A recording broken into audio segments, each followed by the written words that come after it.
စေတနာဆယ်နဲ့မှပြန်လဲကြိုးဆိုပါတယ်ဒီဒီချိန်မိတ်ဆွေများအားလုံးမင်္ဂလာပါ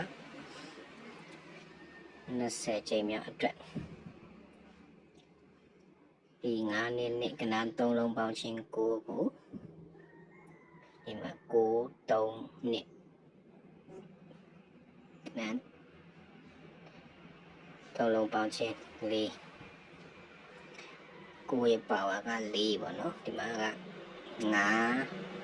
နဲ့9ကဏ္ဍ3လုံးပေါင်းခြင်းကနှစ်ရဲ့ပါဝါခွန်ဖြစ်ဖို့အတွက်ကဒီမှာ8 6 3လုံးပေါင်းခြင်းခွန်နှစ်ရဲ့ပါဝါခွန်ပေါ့နော်တွေ့အောင်မှာခွန်8 6ကဏ္ဍ3လုံးပေါင်းခြင်းက1ဆိုရင်ဒီရဲ့ပါဝါ6ဆိုရင်ဒီမှာ6 9 1 6 9 1ဆိုတော့3လုံးပေါင်းခြင်း6ပေါ့နော်ဒီထိပ်စီထဲမှာ6ဖြစ်မှာဆိုတော့1ရဲ့ပါဝါ6ဆိုတော့ဒီထိပ်စီရတော့ပါပြီဒီထိပ်စီရပြီဆိုတော့ဒီ9 5နဲ့3လုံးပေါင်းခြင်းက6ရပြီဆိုတော့ဒီ3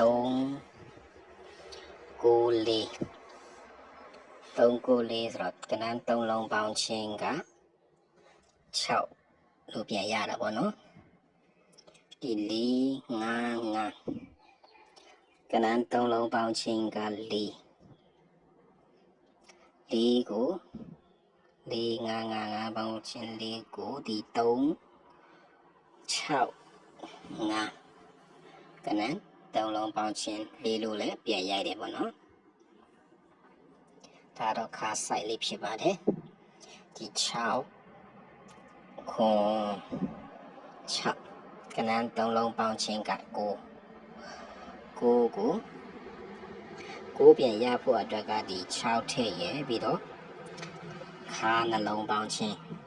6 9ဆိုတော့4ခါထဲမှာ9ပြန်ရမှာပေါ့နော်ဆိုရင်6 9 4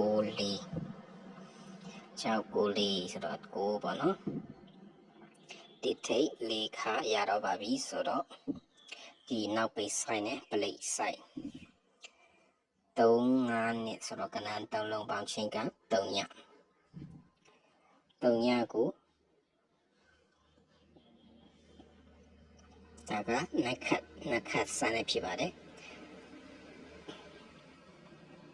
9နဲ့6ဆိုတော့ကဏ္ဍ3လုံးပေါင်းခြင်းခွန်3ညနဲ့နှစ်ခတ်ကခွန်ဖြစ်ပါတယ်နော်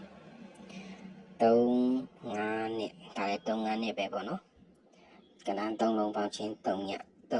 ရဲ့နှစ်ခတ်ကခွန်ပဲဆိုတော့5 6 5 6ဆိုတော့ကဏ္ဍ3လုံးပေါင်းခြင်းခွန်ပေါ့နော်ခွန်ဒီနောက်ပိတ်ဆိုင်လေးကြတော့ဒီ6ခွန်8ကဏ္ဍ3လုံးပေါင်းခြင်းက1ရဲ့နှစ်ခတ်က8ဆိုတော့ဒီ9 6ဆိုတော့9 6ဆိုတော့9 6ဆိုတော့9 8ဖြစ်ဖို့အတွက်က3နောက်ပိတ်ထဲမှာ8ဖြစ်မယ်ပေါ့နော်အဲဆိုရင်1ရဲ့နှစ်ခတ်က8 3နောက်ပိတ်ရတော့ပါပြီဒါပလိ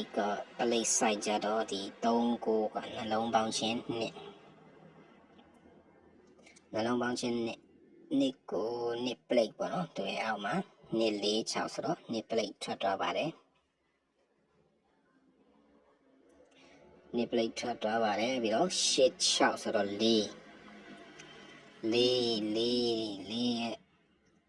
ဆိုတော့4တွေ့အောင်မှာ4ပလိတ်ထွက်သွားပါတယ်နော်3 5 6ဆိုတော့4ပလိတ်ဖြစ်ပါတယ်ဒီ9ဆိုတော့8ဆိုတော့8တွေ့အောင်မှာ8ပလိတ်ကြပေးမလားဘောနော်ခုနကရထားတဲ့ဒီထိတ်4ခါ3နောက်ပိတ်ဆိုတော့10ပလိတ်နဲ့ပေါ့10ပလိတ်နဲ့တွိုင်းကြီးနေတယ်ပေါ့နော်တရက်17လ2025 20ချိန်မြောက်မှာ20ချိန်မြောက်အတွက်မှာ 1 4 3 10 ပလိတ်တစ်ကွက်ကောင်းအောင်ဖြစ်ပါတယ်အားလုံး20ကြိမ်မြောက်မှာကြိုက်တဲ့ဒီကနန်းကိုကြိုက်ရင်ရေသုံးပါအားလုံးကောင်းကြပါစေဗျာ